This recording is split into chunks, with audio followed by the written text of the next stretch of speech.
I'm Polly Warren and welcome to the Positive Perimenopause podcast.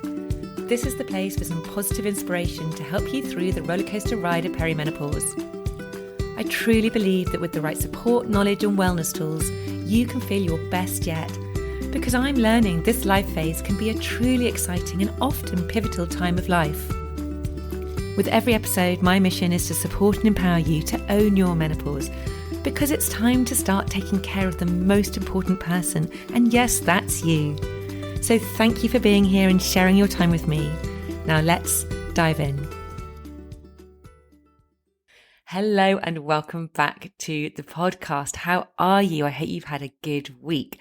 This week, I started the official training for the Brighton Marathon, my first ever marathon, which I'm going to run in early May next year. I'm not going to lie, I've actually been quite dreading the start of the training. However, now it's started, I've had to have a word with myself and remind myself why I'm doing it. I'm determined that I enjoy the process. And if I come into this training with dread, I'm certainly not going to enjoy it. Our minds are so powerful, and what we tell ourselves totally matters. If we fill it with positive thoughts, then we're going to have a far, far better experience. So I'm going to really try and do this throughout my marathon training. So watch this space. Before we get into this week's episode, I just want to remind you that I've still got a handful of 90-minute menopause support sessions available at a reduced price of £125. So that's £25 off the usual price. So perhaps you feel like you've just lost your mojo, or you're worried about how your work is being affected by your constant low energy, or even your confidence has plummeted and you find that you're just worrying more than you ever have. And perhaps you're fed up of feeling moody and irritable and you're just putting a brave face on things. But if you're truly, truly honest with yourself, you're feeling a little bit lost and isolated and alone. And I totally get it, because this is exactly how I felt. Perhaps you've tried HRT and it's not helping in the way that you're hoping, or perhaps the doctor just didn't give you the answers that you're looking for. And maybe you've made some diet and lifestyle changes, but they're just not working. So if you're feeling stuck and you're not sure what to do next, one of my 90-minute menopause support sessions really will help you to get the answers that you are seeking. They will help you get real clarity on what you can do now to feel like your old self again, or perhaps even better than your old self.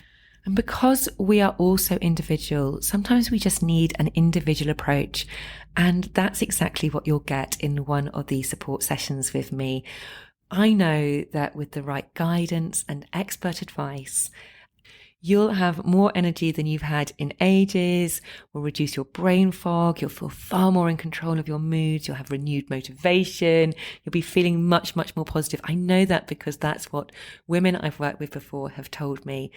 I'm a trained menopause practitioner. I've also got so many different coaching certifications that I just know that these sessions are really, really invaluable. So if you're interested, all you need to do is send me an email to info@pollywarren.com with £25 off in the title, and we can arrange a time. Just a reminder that last week I spoke to the lovely Rachel Keeley, who's a physiotherapist, all about staying pain-free and free of niggles and aches and pains as we age.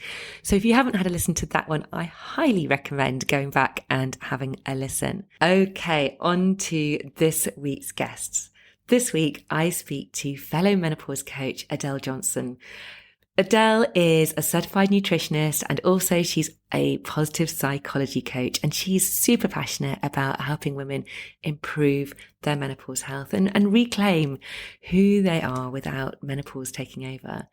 In this episode, we talk about how Adele discovered that she was perimenopausal really quite young, at the age of 37.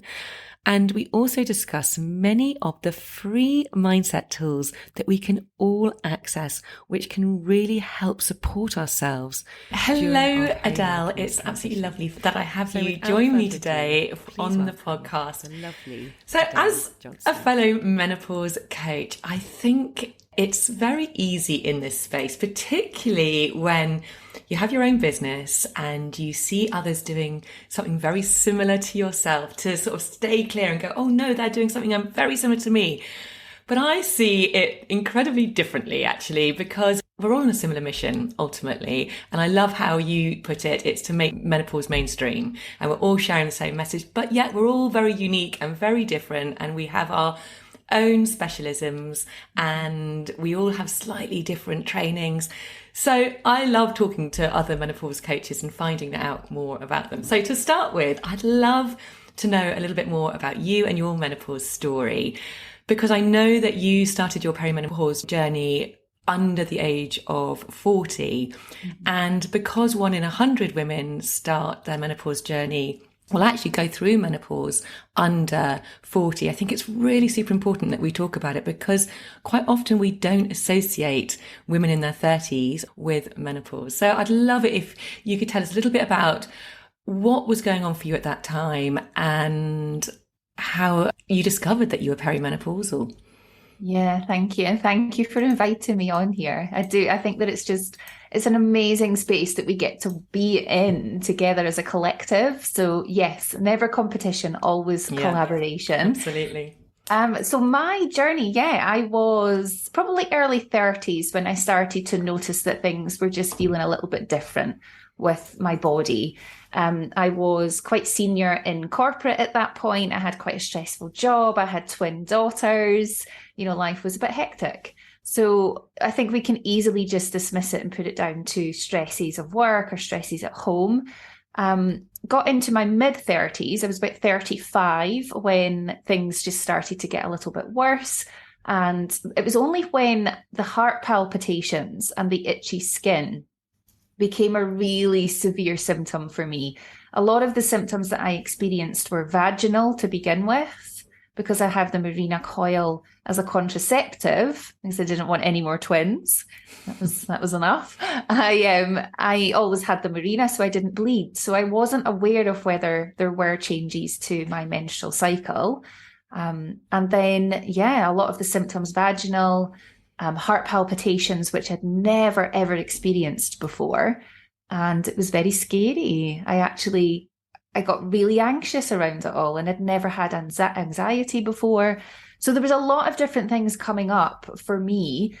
Very blessed that I was already deep within the menopause space at that time and went through quite intensive mentoring with a well-known menopause doctor in the space. And it just became quite apparent to me that my symptoms were very much the same as what we would discuss over podcasts together and just one-to-one sessions that we would have during mentoring. And it wasn't until I was then speaking with Zoe that she'd said, have you considered that this might actually be menopause, perimenopause for you? And I was like, I have, but I'm in denial. I don't want to face into that. So fast forward, I kind of went through that process of let's just, get the checks done. I'm under 40. We're going to run full blood panels. My GP, the NHS GP, wouldn't actually do the blood works that were being requested. So I chose to go private for bloods. I'm not one to muck about when it comes to health. So went private, done the bloods. And straight away, it was quite apparent at that point that the core hormones were low. Reran them 6 weeks later. They were just as bad. So for me, it was very much a very clear insight that this was not anything sinister. At this point, I'd actually been referred through gynecology to get lots of checks and tests done because they were very fearful that the symptoms that I was experiencing personally were related to some kind of vaginal or cervical cancer. So these were words that they said to me. Of course, goodness. I deep down realised that there was probably a small possibility, but smear tests had all come back fine. So yeah, went through a lot of scans, checks, biopsies, you name it, I had it done. And the gratitude was that the results of those were all clear. So celebrated that. Knew deep down it was hormonal. And it wasn't until I had my coil removed for the biopsies and all the checks, then had it replaced, that within the space of 24 hours, a lot of my symptoms had disappeared or gotten a lot better. And that for me was the element of progesterone must have been so low for me that when they've replaced the Mirena, the progestogen that's released was enough within that 24-hour window for my body to say, okay, yeah, this is good. We feel a lot better now. So yeah, it was just in knowing my own body that I pushed and pushed for that confirmation, because like so many women, kept getting told I was far too young for it to be perimenopause. Yeah. So you were working in the menopause space already. You were working with people going through menopause. Yes. So the reason that I never set out to become the menopause coach and to work in this space. It was when I was already working with women. I'd actually started working with a lady who had been in early menopause. So she didn't actually have a perimenopause. She had surgically induced menopause because of breast cancer treatment. And when I onboarded her, I have always been the type of coach that if I don't have knowledge of, I will gain knowledge, but will always refer out if it's a specialist area. I realized very early on when I started to do research for her support that there was this massive black hole of any type of support or information. And it was over the course of around 3 years of reading research. I'm an evidence-based nutritionist already, so reading research is something I love to do. That's the reason that I then started the mentoring process with Zoe in the background, Dr. Zoe Hodson, and then became very ingrained within the menopause space. So it was actually through working with my client, I curated all of this library of information and knowledge.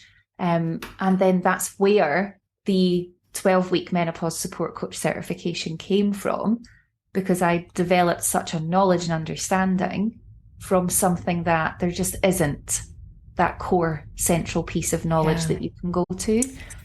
Yeah, absolutely. So how long ago was that when you started noticing it, you were perimenopausal?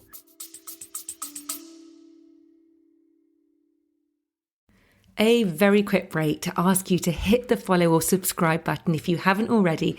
And if you're enjoying this episode, I'd be super grateful if you could hit those stars and rate it too. Thank you. I would say that looking back, I was probably perimenopausal in my early 30s. It wasn't until I was 35 that I was absolutely sure that's what it was. And it took until 37 to get the diagnosis, or well, I like to call it confirmation, because it's not an illness or disease. So confirmation that that's what it actually was. And I started my hormone replacement therapy at 37. I'm now 39. Okay. So, yeah. And so you chose to do HRT, and how did that work for you straight away? It's very quick. Yeah. So I already had the Mirena, which was my progestogen or progesterone element. A synthetic form of progesterone. So for me, it was very simple and easy. I opted for the Besson's Estrogel pump pack so that I could just apply the gel. And that's worked really well for me. Very nice, very easy to do. But I also required testosterone. So my journey is that little bit nuanced. When bloodworks came back, it's probably been the case for me that for a number of years that my testosterone levels were very, very low. So for context, for those that understand bloodworks, my testosterone levels came back at 0.09. And we would normally look for women to be no higher than kind of a 5% range. So mine was 0.09. There was no testosterone really, minimum amounts circulating my body. So the impacts that had around my sex drive, my motivation, my confidence, it diminished very rapidly. And that's the reason that I then resigned from my corporate post, was because there was no help that was available to me to manage how I was feeling in that state of mind and physical. Yeah. A lot of impact. It's interesting, isn't it? Because you are under 40, the guidance and the research says that actually it really is important that you replace those hormones, because it is very young that those hormones are at such a level. Yeah. And so it's important for your long-term health, for your bones, for your heart, for your brain. It's really super important to have those hormones. So for the listeners, they might be going, oh gosh, do I need to go and have blood work? Do I need to have testosterone? Here in the UK, the NICE guidelines state that if you're under 45, then they would recommend that you would go and have your blood tested. But it's still very unreliable, isn't it? Oh, because, yeah. Yes, exactly. Yeah. I think as well, a point to note on this is I have a lot of ladies who will reach out to me saying, I've had bloods done, it's showing XYZ. Please do not do finger prick blood testing. So it is not accurate. Venous blood kits is what we would always recommend if you are doing bloods, and through your GP where possible, so that you can keep everything central into your NHS system. Certainly urine samples, saliva samples, no, not when we're doing hormonal blood panels. I'm a bit, whether this is controversial or not, I'm a bit in favour of bloods. So when we look at the human body, we understand and appreciate that when we are connected to our body, okay, and not a lot of people are, so when we're connected to our body, we appreciate when there are changes. We don't ignore them, we acknowledge them, we experience them, and we want to know why. We want to know what's going on. So for me, blood works, especially being a nutritionist, I like to understand, well, if we're going in for blood and we're looking to maybe do a hormonal profile, can we also get some of your core minerals and vitamins checked at the same time? Because sometimes it's not adequate enough for us just to look at estradiol, just to look at testosterone or your SHBG. We want to understand, well, could this actually be thyroid function, or could this be cortisol? Yeah, is cortisol sitting too low? Is cortisol sitting too high? We want to appreciate that there are some other nuances that for health purposes, it might not be, and this is probably a really good point to make. You might fill in one of the GCS scale assessments to understand where your symptoms are sitting, and you might hit the marker points that show that you could be perimenopausal. Your blood results might come back and indicate that potentially you could be perimenopausal, but actually it could be related to lifestyle factors. So there's a lot that we need to appreciate that bloods can support with, but they're not essential for confirming perimenopause. You can do that by symptoms alone, but you must be super connected to your body to appreciate that. Yeah, gosh, there's lots of things in there I want to talk to you about. So yeah, firstly, the connection with your body. It's so important that we kind of know what is normal and what is not normal. And I think as women, we do tend to just, get that surprise every month. Oh my God, it's my period. It's come again. It's like, or not. And I've been like you for years. I've had the Mirena. Actually, I had the Mirena coil fitted after my third daughter, when I was 37. So I had no idea again of my periods at that time, because my periods had become so unpleasantly heavy. And now in hindsight, again, I kind of look back and go, oh my gosh, that was a great big sign that things were beginning to change. But actually, I always really recommend people to cycle track, to track what's going on each month, notice how their moods are, because it is super important, because then you can get a really good picture of what's going on. But in terms of, it's not just our hormones, I completely 100% agree with you. And I would go as far to say that majority of people who are experiencing symptoms of some sort are going to be nutritionally depleted. They are going to have increased cortisol levels because just of the world in which we live.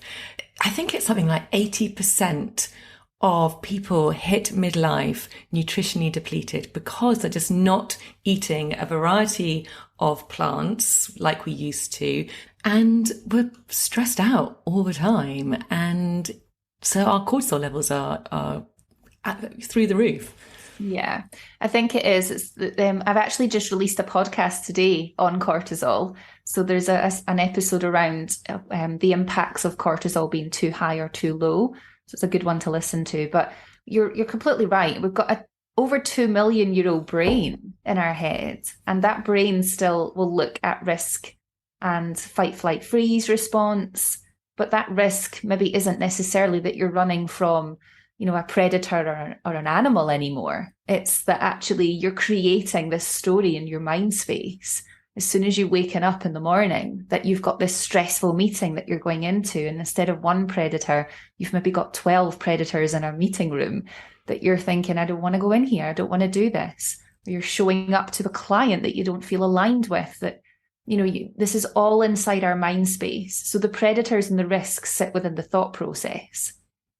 And it's a really, really big thing for chronic level stress response.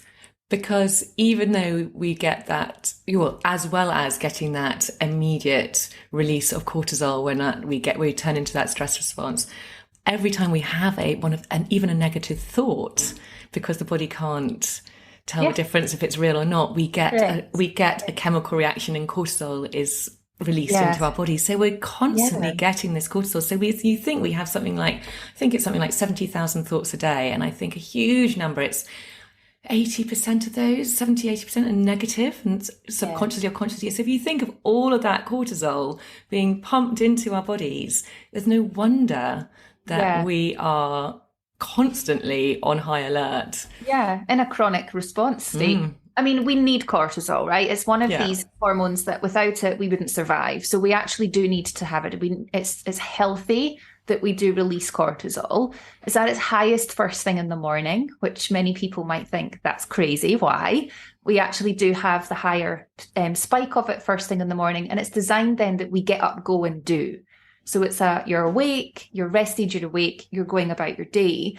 And throughout the remainder of the day, it will lower. Naturally, it's meant to, it will lower.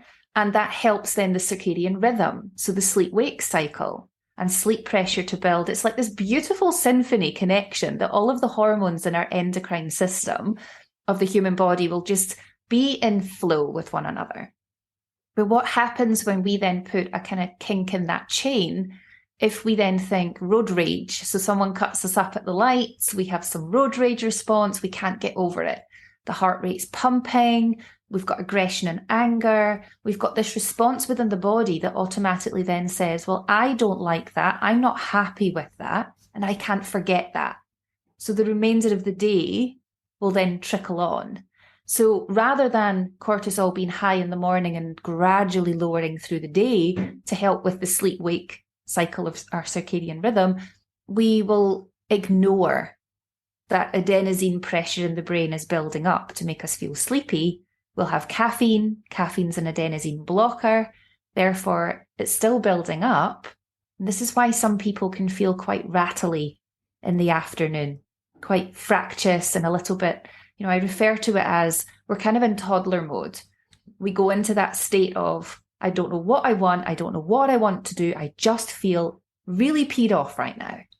So this is all done, and I work through this a lot with clients, but this is all done through our mind response.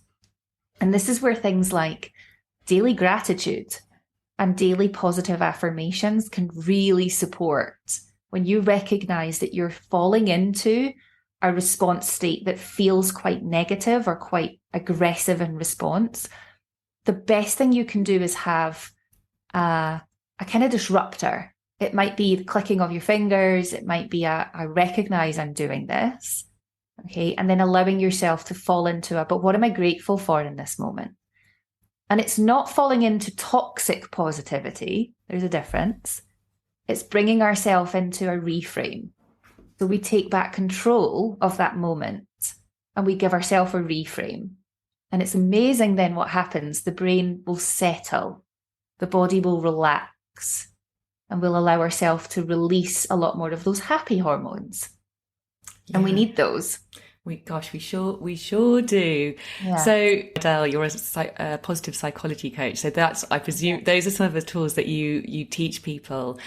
Can we just go back to the gratitude? Because it's bounded around an awful lot, isn't it? It's like, right, we need to practice gratitude. So let's just break it down for someone who is going, oh God, gratitude, I've tried it. And can you give some practical tips on how someone could actually break it down so they can actually do it in a way which isn't just saying, right, do gratitude. Yes, absolutely. So there's many ways that you can practice gratitude. And the more you practice it, and it's called a practice for a reason, okay, we don't just master it. It's not a one and done. So practicing gratitude, the best invitation that I can make to you today as a listener is building it into your daily habits. Okay, so let me share mine. The first thing I do when I waken every single morning is I give gratitude that I have woken for another day. Okay, I give the gratitude just in my mind space that I've woken for another day and that I'm pain and ailment free. That's a big thing for me because one of my biggest values is health, and within health is mobility. And for anyone that's ever broken a bone or you've been bedbound with illness, you realize very quickly how the body can deteriorate and frustration can set in when we don't have our health or our mobility. So giving gratitude, what it actually does inside the brain is phenomenal. We release serotonin, we release dopamine, we actually can release oxytocin and GABA as well at the same time when we're deep inside our gratitude thoughts. And it might be for something that you've experienced. It might be for your favorite coffee cup. It doesn't have to be something vast, like I'm grateful for having a peaceful world that I live in. It can be actually, I'm just grateful for these comfortable pair of socks today. So it's what you feel happy and connected and grateful for. I'm grateful for not needing to get up as early today because I'm working from home. Yeah, so little things like that you can build into your day. It's also in the moments where maybe something not so positive happens to you. So you might end up having a car puncture.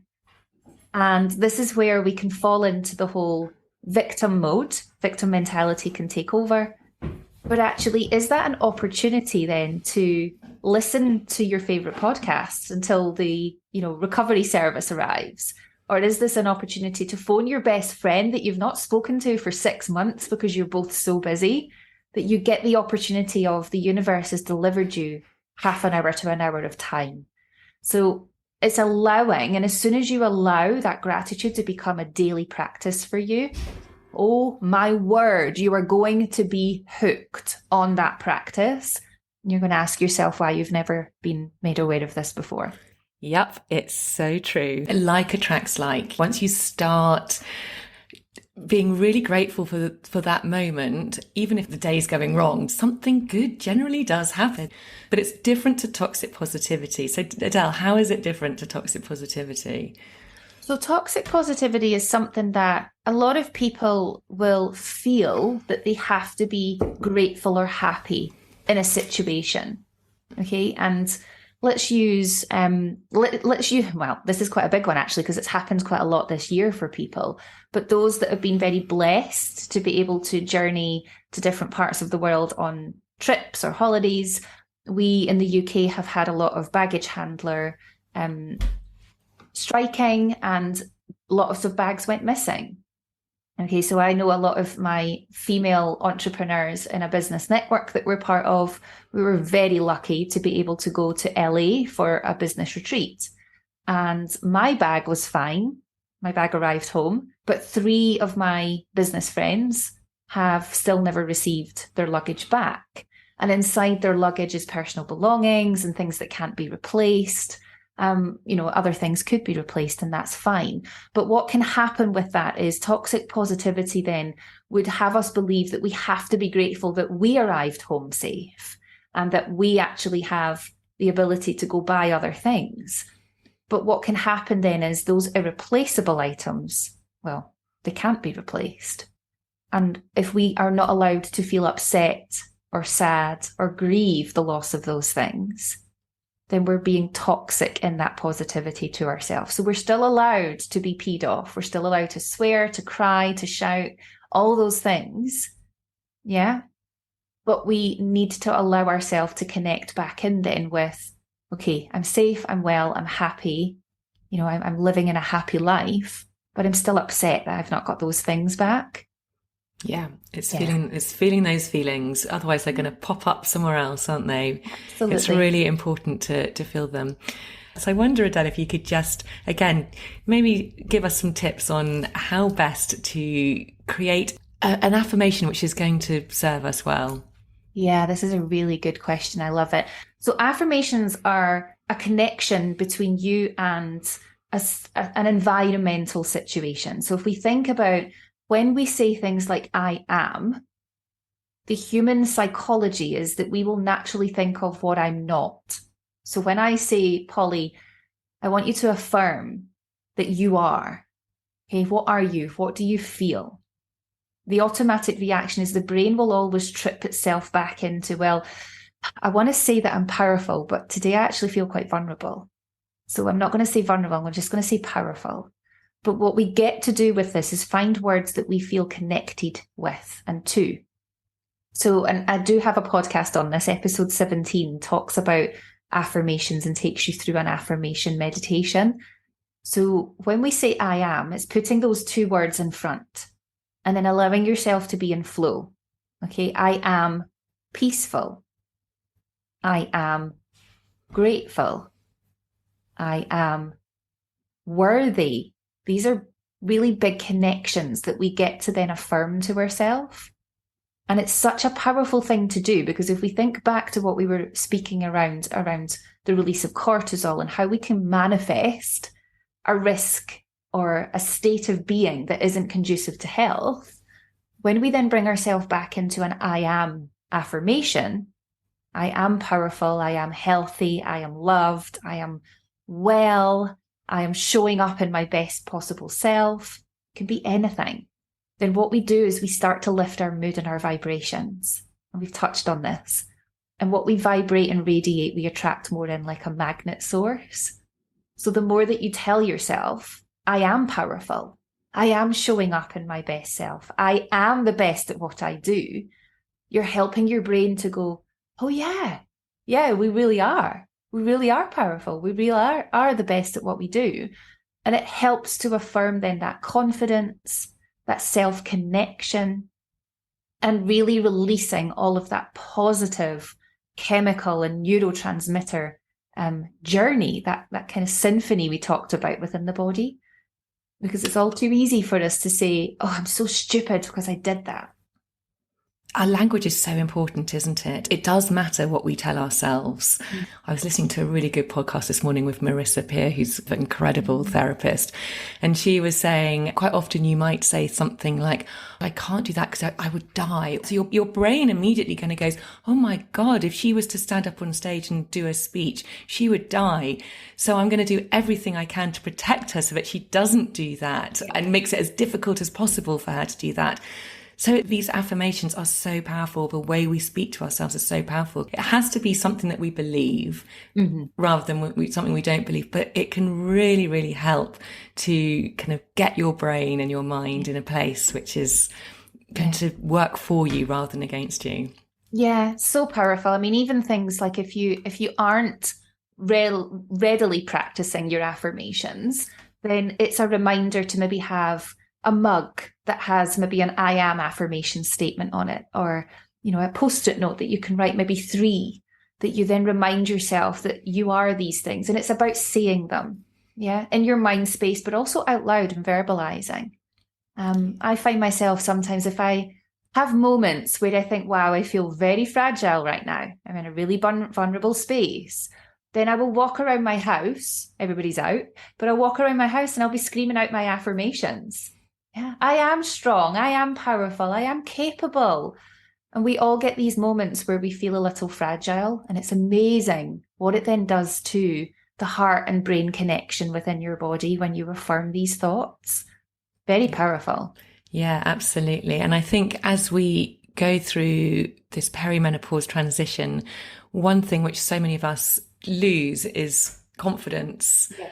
In ourselves. And so to be able to find a tool which is free, which we can all do, is actually so powerful, because confidence is something which, you know, it's awful when it goes. It really can affect you in so many ways, and particularly in the workplace. You said earlier that you left your corporate job, you think, because of what you were experiencing with some of those symptoms you were having. Is that right? Yeah, I did. No, Yes.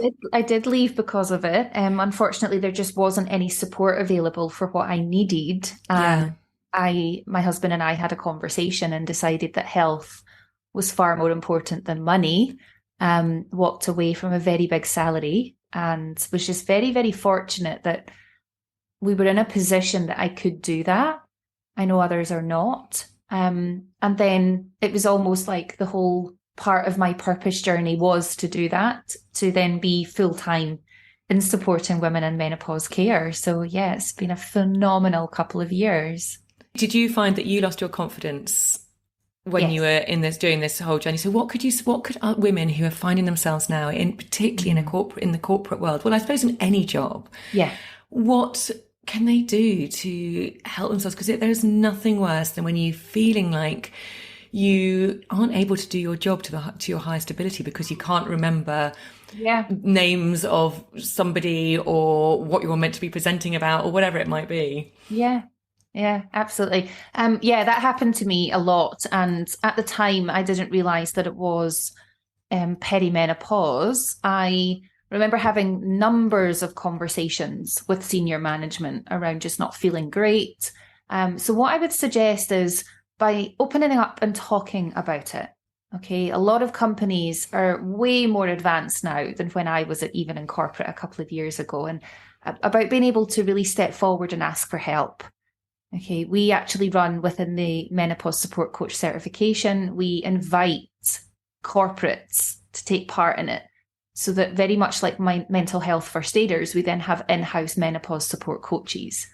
And what this enables is for the organisation to offer better duty of care and adjustment.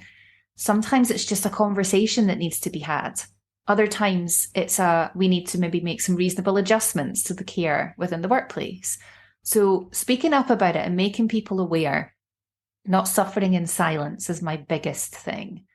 And if confidence does start to go, this is where your gratitudes and your affirmations and maybe adding in some journal practices are going to really support you in being really connected. It's about reminding ourselves of all the things that we have achieved rather than focusing on the mistakes we've made. And that's a big thing, a really big thing. Yeah, it's about really connecting with who you are. You were talking about the I am bit. I love this exercise. If someone says to you, right, who are you? I would say, oh, I'm Polly Warren. And it's kind of, what does that mean to me? Well, it means that I'm a wife, I've got my own business, this is who I am. But actually, if I then just take away the Warren bit and I just go, I am Polly, who is that? And actually, you might start to think about maybe more some of my characteristics and more about who I am and my upbringing. But then if you just take away the Polly and you just go back to the I am and you strip away all of the things which have conditioned us throughout our whole of our life, that ultimately is who we are. That is you in the moment. That is your consciousness. And when we can actually we can connect to that, it helps you to, I think, really kind of live more in that moment and let everything else melt away. Yes. Does that make sense? Yes, absolutely. No, it really, really does. And this is where, for those that are listening that are very much, yes, I do my gratitudes, my affirmations, then we're ready to talk about things like going deeper. So bringing breath work into this, bringing meditation and journaling into this, bringing, meditation isn't something that we need to fear that is going to be boring.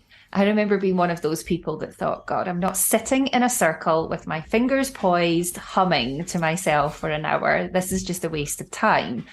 Until I realized that meditation gets to be a whole host of different styles. You can meditate with your eyes open whilst you're walking. And it's phenomenal what you get to do when you're really in the here and now, which is what meditation means. So it's being present in the here and now. And we lose that. We're always either in the past, so we're not living in the present, or we're in the future. And we're thinking about things like, I've got a meeting coming up on Monday. It's Friday afternoon. I'm already stressed. So we're either living in the past or the future. We're never enough in the present. And what that does to our entire breath is it shallows and shortens it. So we're not actually breathing properly. I mean, how many times, okay, I'm going to practice this breath with you right now, but how many times do we stop ourselves and think, have I actually taken a breath today? And this is how your breath should be when you're breathing properly. We should come in through our nose, so, and then out through our mouth. We don't breathe like that. No. We breathe like that when we're present. But what we breathe through during the day is very short, shallow, in and out the nose. So when we start to really take moments, and this is just micro moments, this isn't block an hour, micro moments to even take 3 breaths. And this is a halo active breath. So we breathe in through the nose, fill the lungs. And even when you think they're filled, breathe in a little bit more and really fill the lungs. Lift the shoulders, stretch the spine. And then as we breathe out through the mouth, release every single particle of breath that is in your lungs and use your diaphragm, your stomach muscle, to help push that out. The out breath will always be longer than the in. I love this. I love the fact that we have touched on some really useful, practical, free tools, which everybody can use, which will reduce cortisol levels, which will help with hormone balancing, because it will. Yes. And it isn't difficult. It's just about knowing what the tools are, making a commitment to yourself, which ones you're going to use, and just doing it, and not having to spend hours and hours on it, but it's just about integrating them into your day. Yes. Adele, I end my podcast with all my guests with the same question, which is, can you give one practical, actionable tip to the listeners so they can take away and actually action today? I would probably say that because we've spent quite a lot of our conversation deep inside, how we can support ourselves, and this is a free tool, so you're not having to purchase anything. Go and listen to episode 17 of the Menopause Coach podcast, and it has all your guided affirmations. Start with your daily affirmations, practice it each day for the next 7 days, and feel what happens to your overall sense of well-being. That's all you have to do. Fantastic. It sounds brilliant. I'm going to go and listen. Thank you so much, Adele. It's just been such a lovely opportunity to talk to you. If people want to find out more about you or join one of your programs, where can they find you? So probably over on Instagram is where I'm most present. I spend at least 2 hours a day having conversations in DMs. So if there's anything on your mind or you need help with anything, then I always gift that 2 hours every single day. So jump over. You will find me at the.menopausecoach. Or if you jump onto Google and just type Adele, Adele, the menopause coach, it will come up with everything.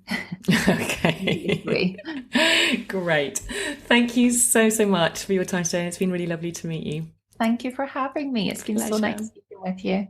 I will put all of Adele's details into the show notes.